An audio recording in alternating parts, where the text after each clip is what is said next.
Bien, entonces en la más reciente clase estábamos hablando de la época en la que dominan las dictaduras en América Latina y cómo ese era el contexto histórico en el que García Márquez escribe El otoño del patriarca. Eh, Creo que habíamos mencionado unas fechas y lo habíamos relacionado también con El reino de este mundo, eh, porque es precisamente ese contexto también el que utiliza Carpentier para escribir su novela, aunque hay diferencias entre uno y otro. También habíamos hablado un poco sobre el carnaval desde la perspectiva de Bakhtin. Habíamos dicho que Bakhtin, ese crítico literario de la era soviética, nos hablaba del carnaval, del concepto de intertextualidad, sobre todo lo habíamos trabajado, habíamos pensado que lo que marcaba el otoño del patriarca era el uso de un lenguaje poético que privilegiaba la hipérbole, la exageración, ¿verdad? Eh, Sobre Bakhtin, pues quizás debemos refrescar un poco la memoria, ¿verdad? Y decir que Bakhtin privilegiaba la cuestión del espectáculo que ofrece la visión de mundo en el que las relaciones humanas se igualan, que es el carnaval. Aunque él está hablando de la Edad Media, pues extrapola eso al estudio de la literatura. Eh, Así que ese carnaval que consagra la igualdad, más bien como una especie de circo, no es real, ¿verdad? Es una situación en la que en la vida cotidiana desaparecen esas barreras que están relacionadas con la procedencia de clase, el empleo, la edad, la situación familiar, la fortuna que uno tiene, etc. Eh, Eso eh, también lo podemos traer a colación cuando hablamos de la dimensión mítica que tiene el otoño del patriarca. Es decir, es la creación de un mito, de la creación de un patriarca, de un dictador omnímodo con todos los poderes posibles, el poder que se ejerce, y en este caso particular del otoño del patriarca, en un palacio, está prácticamente escondido del pueblo. Y ese hecho de que está escondido es lo que produce la mitificación, es decir, el pueblo lo mitifica, le da unos poderes que realmente no tiene, pero que están allí ejerciendo un efecto real sobre la población. Eh, estoy citando de la novela. Aquella visión fugaz nos bastaba para sustentar la confianza de que él estaba ahí, el benemérito, el macho, la majestad de la patria, el que ordenó que bajaran las aguas y las aguas bajaron, etcétera, ¿verdad? Es decir, esa visión fugaz, eh, simple mirada de segundos al patriarca, tiene ese efecto, ¿verdad? De que se le dota de unas virtudes que necesariamente, eh, obviamente no tiene, pero que lo van marcando, ¿verdad? Con ese estilo barroco de García Márquez en esta novela particular, benemérito, macho, majestad de la patria, es el que ordena que llueva, etcétera, ¿verdad? Eh, Ahora, mientras uno vaya leyendo la novela, la narración lo que hace es que carnavaliza esa imagen, ¿verdad? No es que tenga esos poderes y se le teme, sino que poco a poco se va convirtiendo en una caricatura de sí mismo. La imagen del patriarca, del dictador, poco a poco se va convirtiendo casi en la imagen de un payaso, ¿verdad? Eh, Cito de la novela: comía caminando con el plato en una mano y la cuchara en la otra, arrastrada por toda casa, sus grandes patas de elefante en la nieve. Vigilaba el ordeño de los establos y la casa de poder parecía un campamento de gitanos. Se jugaban al dominó los privilegios del gobierno entre las súplicas de su madre, que no tenía reposo, barriendo tanta basura de feria.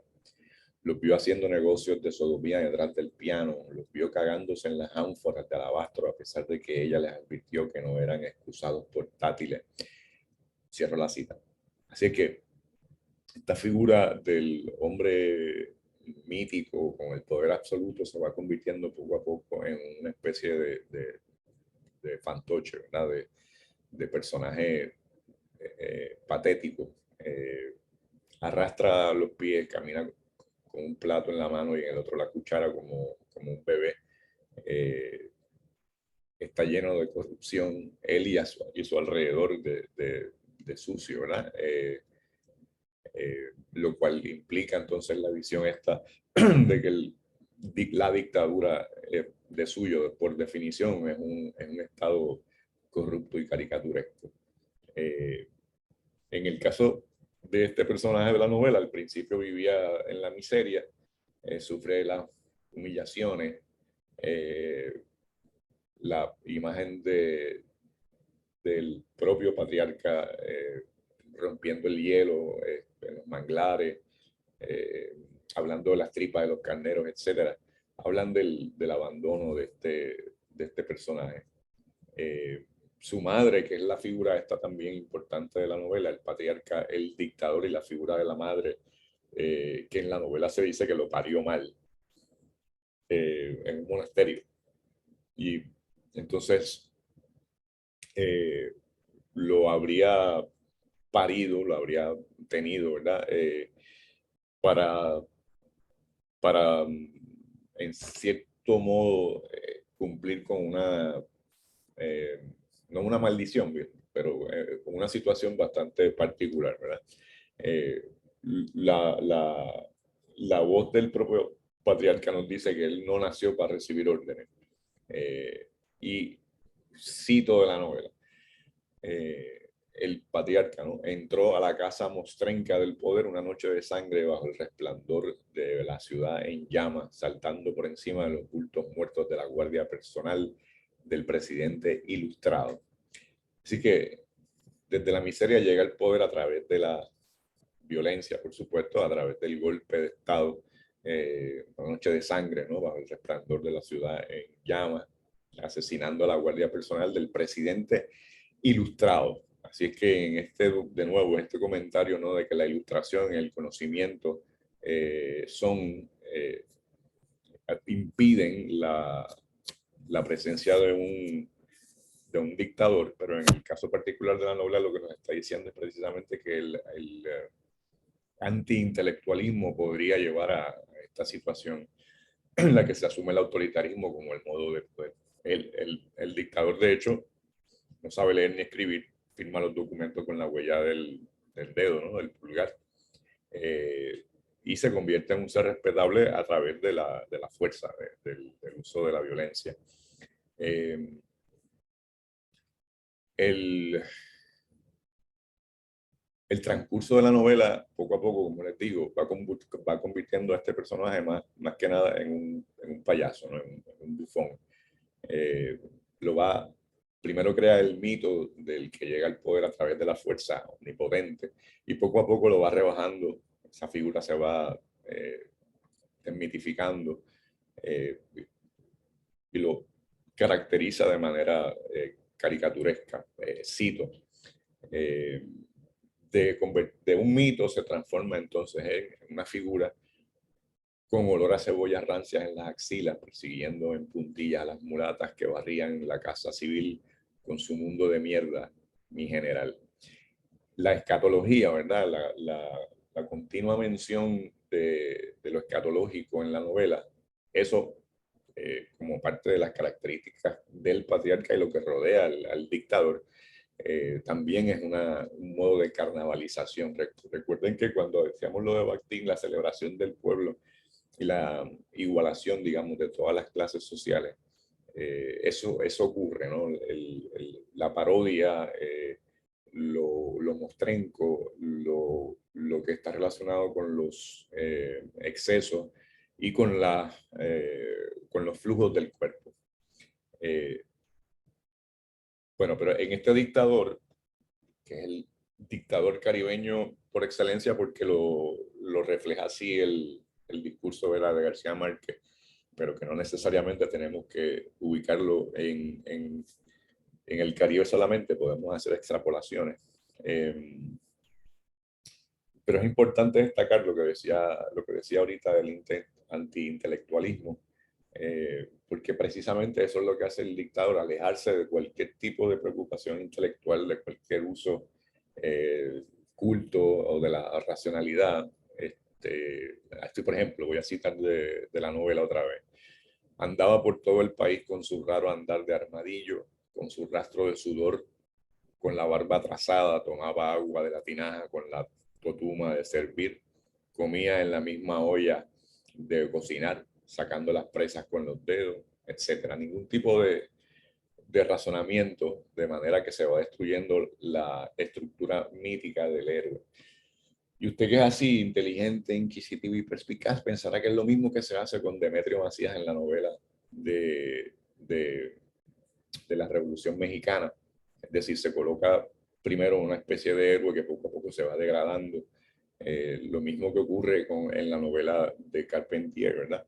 Cuando Henry Christophe es una caricatura precisamente. Así que García Márquez ridiculiza al patriarca.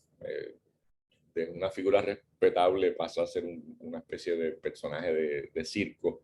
La dignidad la transforma en una dignidad falsa. De nuevo, con la alusión continua a las heces fecales, al sucio.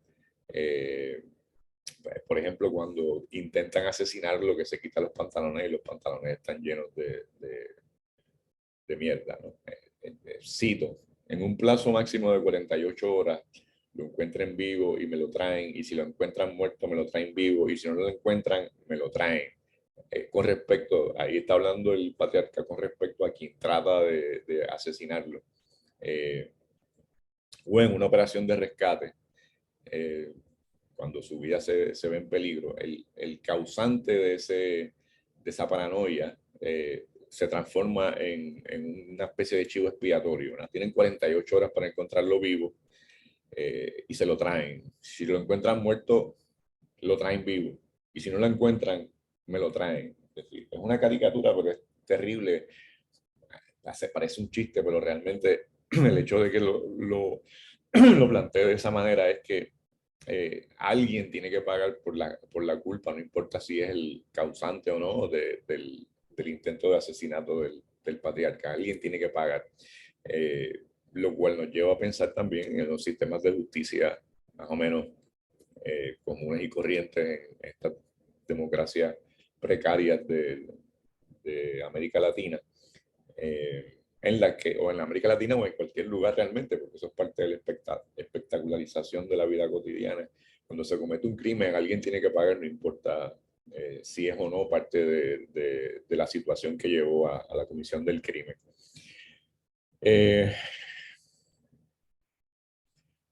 Con respecto a Bakhtin, pues la parodia y la carnavalización se repiten en esta obra y en la literatura, por supuesto, desde la Edad Media, nos dice Bakhtin, ¿verdad?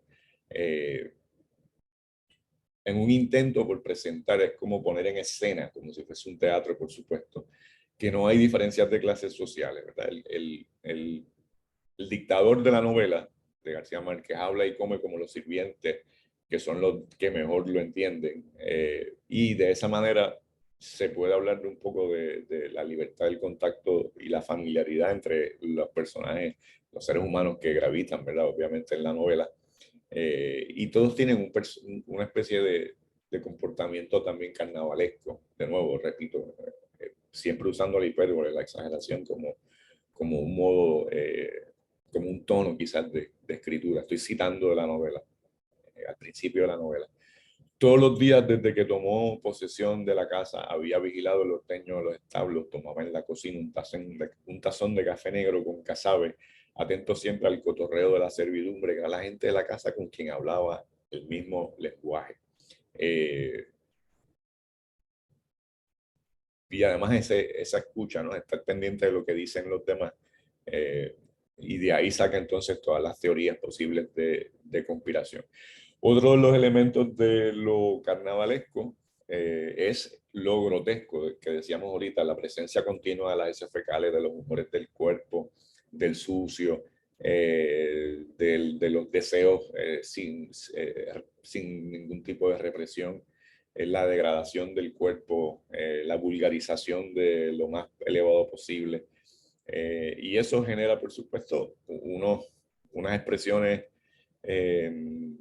digamos, sensoriales, ¿verdad? Que se supone que estén ocultas, cosas de la naturaleza humana, a través de las imágenes del cuerpo que están ahí presentes continuamente. Las necesidades naturales y de la vida sexual de manera exagerada, es decir, grotescas, aparece continuamente en la novela, y eso precisamente para convertir al dictador en un personaje grotesco.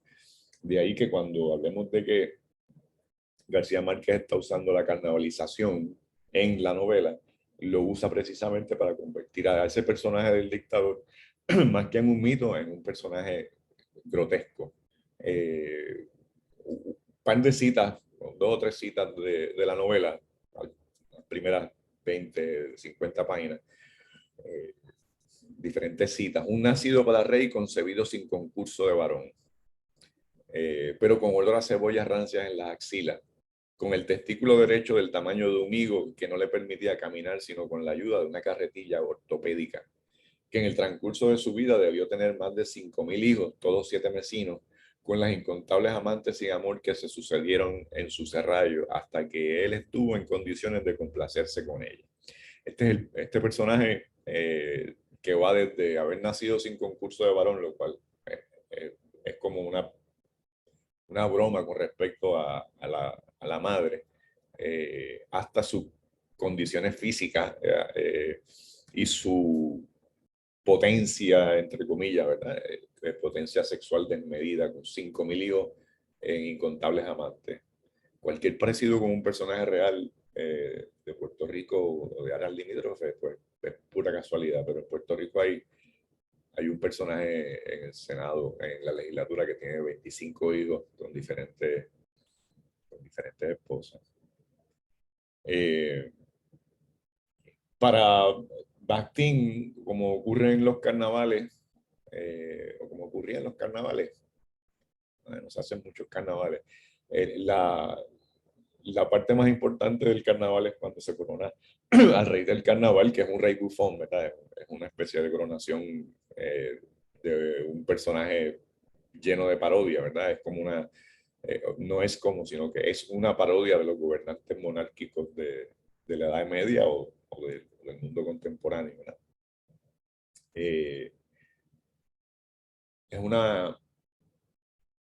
Es convertir en circo la monarquía.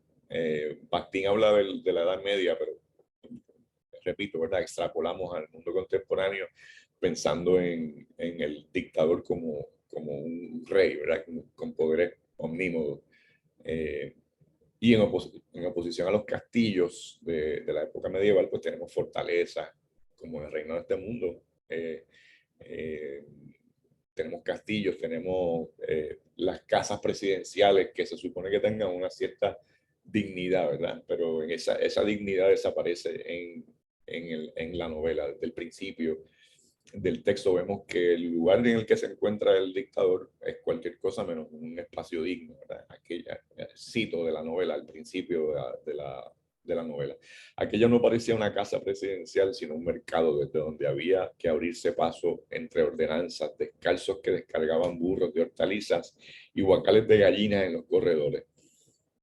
Vimos plastas recientes de buñiga de vaca, los estropicios de las vacas, y habíamos soñado caminando que habíamos visto una vaca en un balcón presidencial. Así que el espacio donde se encontraba el dictador ya se había convertido en pasto, ¿verdad? De los animales del lugar.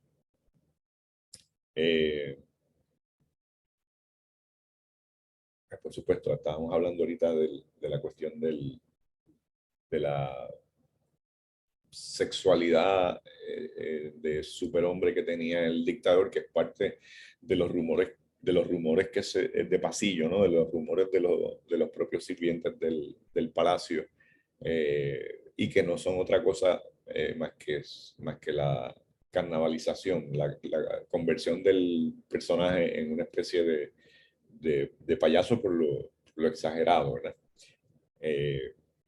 Y la relación con la iglesia, la dictadura y la iglesia es bastante clara en la novela. Por ejemplo, cuando lo visita el nuncio apostólico y él está muerto de la risa con, con el nuncio apostólico y le cuenta cosas como, por ejemplo, cito, que si Dios es tan macho, dígale que me saque este cucarrón del oído, y se desabotonaba las 9 botones de la bragueta y le mostraba la potra descomunal. De nuevo, la cuestión es la desacralización del mito del dictador con la broma exagerada con la degradación del personaje por lo grotesco del mismo, ¿verdad?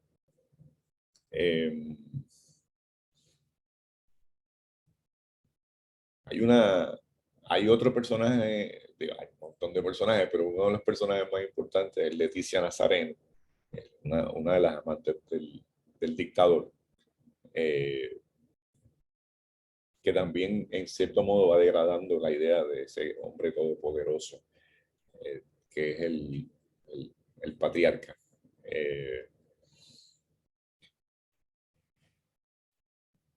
Que lo trata como si fuese un niño, por cierto. Bien. García Márquez, en ese contexto de la época de las dictaduras en América Latina, está tratando, y esto es una lectura, por supuesto, no es la única posible, pero esto es una de las lecturas que podemos hacer de la novela, que es la que me interesa porque está más asociada con el asunto de la historia. Es que García Márquez en el texto presenta al dictador de modo que pueda ridiculizarlo y transformarlo poco a poco en una figura grotesca. Ese es el efecto que tiene la novela, ese es el efecto que tiene el uso de la exageración, de la hipérbole, de ese discurso barroco en el que se habla de lo que rodea al dictador y el dictador mismo como figuras que causan repulsión, ¿verdad? Es un bobo que está allí en el poder y que tiene torturadores, ¿verdad? Con control absoluto por virtud, ¿verdad? Del dictador. En la novela es el personaje de Sáenz de la Barra. Y, por ejemplo, ese Sáenz es un torturador que se convierte también en uno de los que se burla del propio dictador, tratando de manipularlo y de convencerlo de su fragilidad.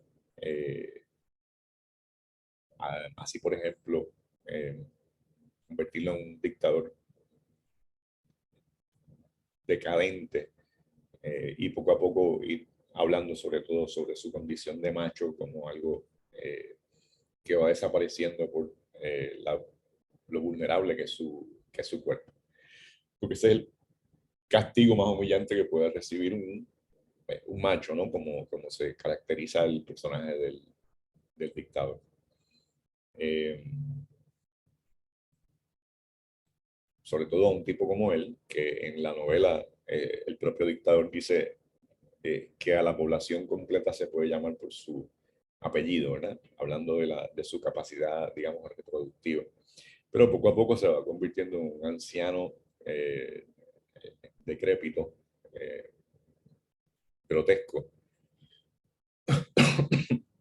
Bueno, otro modo de convertirlo en un personaje grotesco es el modo en el que se refiere al dictador como una especie de animal. Cito algunos de esos momentos en los que la narración compara al dictador con algún animal. Al principio de su vida militar, y de hecho, entrando a la vida militar es que tiene el acceso entonces al poder. Es un sábalo fugitivo que nadaba sin Dios y sin ley. O sea, es uno de los modos en los que se caracteriza al futuro dictador en este caso. Cuando era joven era, cito, como un bisonte y ágil con su raro andar de armadillo, con ojos de iguana con su olfato exquisito de tigre cebado. Y por supuesto con estas frases relacionadas con su alegada potencia, ¿verdad? Como fuerte como un bisonte de Lidia, como un burro, como un tigre, arrastrando sus grandes patas de elefante, etc. Y en medida que avanza, que avanza el tiempo y la ocupación del poder, pues ya se va convirtiendo entonces en una especie de animal rastrero. Perdón, cito. Como bestia decrépita, enfermo, pálido, con hojas de medicina pegadas a las sienes, en un éxtasis de mantarraya boca arriba, en el fondo de un estanque. Así que pasó de ágil y de extremadamente potente a convertirse en una bestia con hojas de medicina pegadas a las sienes, en un éxtasis de mantarraya boca arriba, en el fondo de un estanque. En la imagen de lo grotesco aparece continuamente para hablarnos de la evolución del patriarca, del dictador.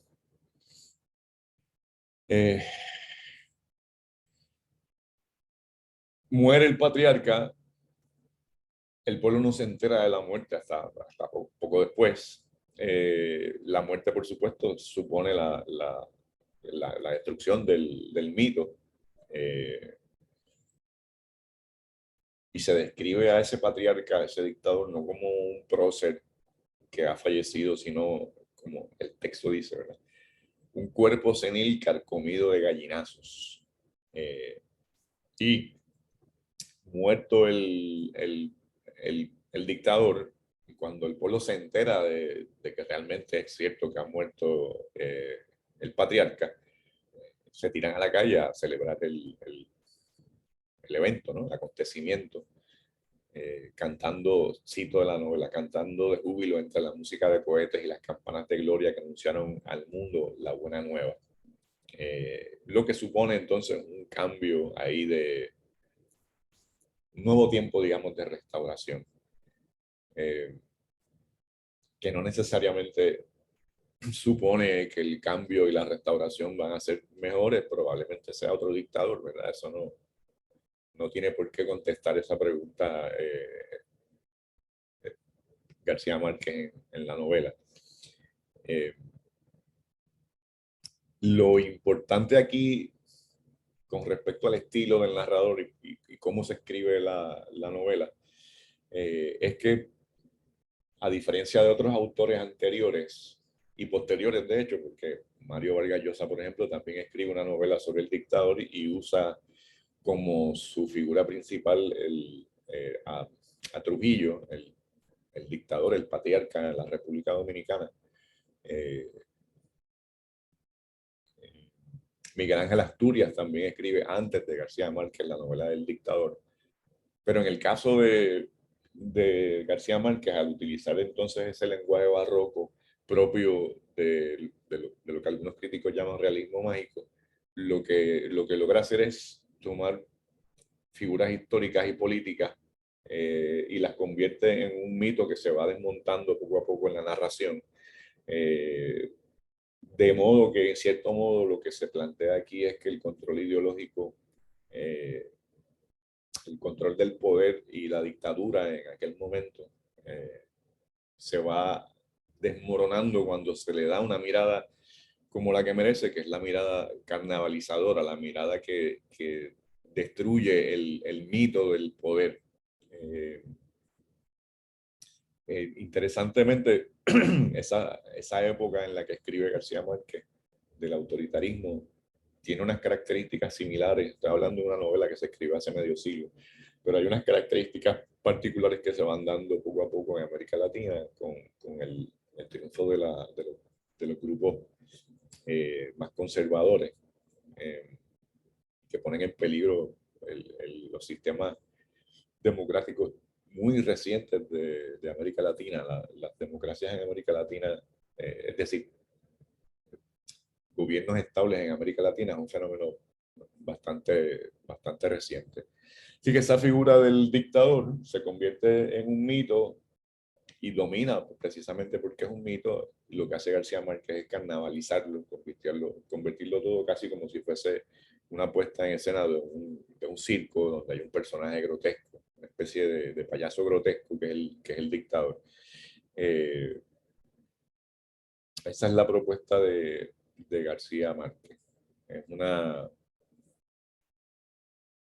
criatura, un personaje eh, humanizado, que en cierto modo es el principio, ¿verdad?, de cualquier tipo de desmitificación, convertir un personaje en humano.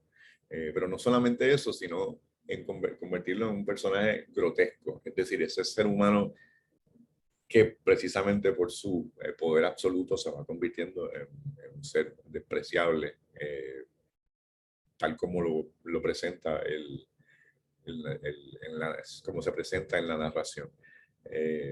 No solamente porque aparece en la muerte sin dignidad, sino porque ha sido degradado, carnavalizado a lo largo de toda la narración. Y esa es la postura de García Márquez, esa es su propuesta de análisis. Y lo interesante entonces sería relacionar esa figura de este personaje, de este dictador de la novela de García Márquez, con la novela de Carpentier. Precisamente son dos estilos diferentes, aunque los contextos históricos son bastante similares. Es decir, el contexto histórico en el que fueron escritos, me refiero a esas décadas, 2 o 3 décadas de dictadura en América Latina. Hay similitudes y diferencias, por supuesto, esa es